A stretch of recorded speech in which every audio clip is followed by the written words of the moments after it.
Good morning, everybody. Welcome to Tales, Treasure, and Trove. Today I am going to show you a chapter in Marathi. आई नसणार तिथे म्हणून. भल्या पहाटे स्वप्नात माझ्या आली सुंदर परी, खुदकन गाली हसून म्हणाली येशील का माझ्या घरी. या लाईनचा अर्थ आहे की भल्या पहाटे म्हणजे पहाटेत एका मुलीच्या स्वप्नात एक परी आली.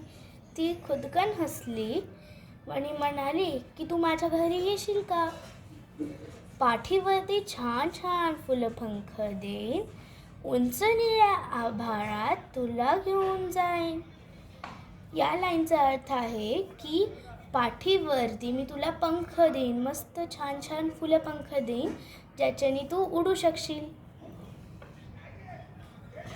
आणि तुला निळ्या आभाळात घेऊन जाईन मी तुला. निळ्या जांभळ्या ढगांमध्ये आहे माझे घर, रमत गमत गाणे गात जाऊ दूरवर. या लाईनचा अर्थ आहे की आपण रमत गमत मस्त गाणे गात वर जाऊ आणि निळ्या ढगांमध्ये परीचं घर आहे. चांदोबा मामाशी खूप गप्पा गोष्टी करू, स्वर्गामधल्या बागेमध्ये इकडे तिकडे फिरू. या लाईनीचा अर्थ आहे की चांदोबा मामाशी खूप आपण गप्पा गोष्टी करू, खूप बोलू आणि स्वर्गामधल्या सगळ्या सुंदर बागेत आपण इकडे तिकडे फिरू. पशु पक्षी सारे तिथे तुला भेटतील, आई बाबा दादा ताई मात्र तिथे नसतील. या लाईनीचा अर्थ आहे की पशु पक्षी सगळे तिथे दिसतील पण मात्र तिचे आई नसणार, आई बाबा आणि दादा ताई नसणार.